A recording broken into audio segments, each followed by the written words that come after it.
Hello, and this is number 2. And this is a video on snuff. And for those of you wondering why I'm wearing a hat, my hat was a gift to me from Blue Bus.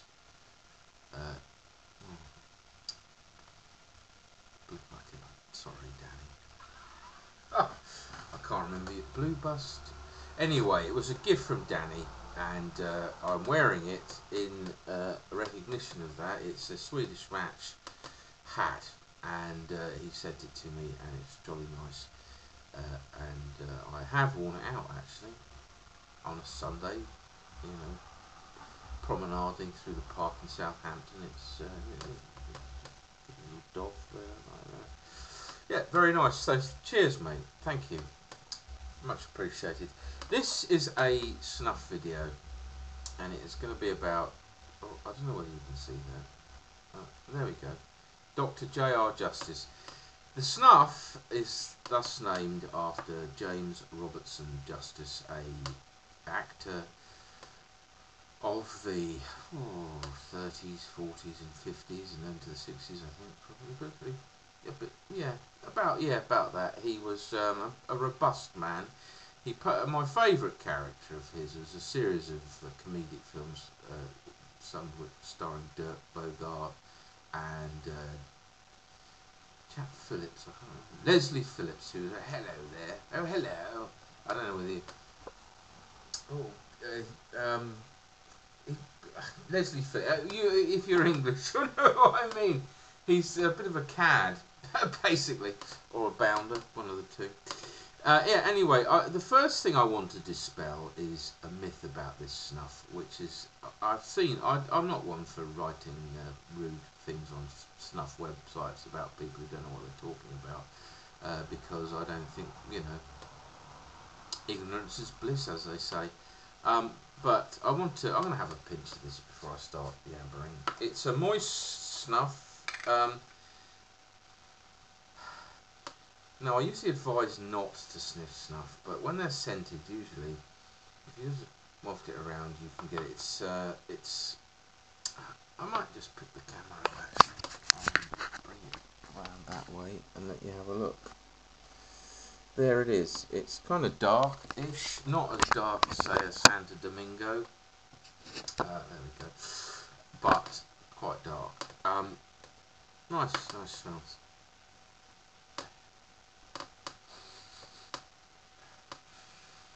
Now, just a little reason why you pinch. Basically, one of the things is that you take the snuff between your fingers, which are warm, and that helps to release, before it enters the nose, the scent of the snuff. It's made of 50% Morlax and the other 50% is Bordeaux. A strange story, slightly mysterious. I gave a tin of this to my good friend Professor Paul Furtwanger, who some of you will know as as a good friend of mine and fellow a snuff taker, and has quite a collection of snuff. And enjoys a pint of proper beer. Now, I gave him a tin of that, and the mysterious thing is we feel it has been possessed by the spirit of the late Dr. James Robertson Justice, because it doesn't seem to empty. I am not a superstitious person by any stretch of the imagination, but it is odd because every time he comes, we have a pint on a Thursday, as you know. It doesn't seem to empty at all. What can you say? But I just wanted to clarify for people. Dr. JR Justice was a snuff he kept in the Haymarket shop. This book, again, this was a gift from the great Professor Furtwanger, which is written by John Arler, a wonderful chap, poet, journalist, writer, and cricket commentators. Cricket commentaries were wonderful. He had a Hampshire accent, I believe burr on his accent, and he allegedly used to enjoy a bottle of gin during the day, a whole bottle of gin, and this helped him to formulate his commentary, but there we go. He wrote this book about the Haymarket snuff shop of Freiburg and Trial, which sadly, once taken over by the Imperial Tobacco Company, on the promise that they would keep producing the snuffs and they would not sell the shop, they promptly sold the recipes to Wilson's, and bless you Wilson's for keeping making some of their snuffs, and sold the shop. So don't trust the big tobacco companies. I think they're downhill pipe tobaccos, but anyway. I just want to read you a passage from this. A couple of dozen standard blends of snuff are always available.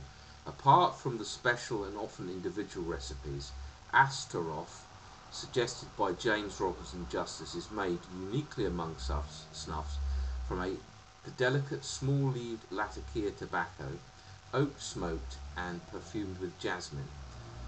Now that is Astaroth, not Dr JR Justice, which is a combination of Bordeaux and Morlaix.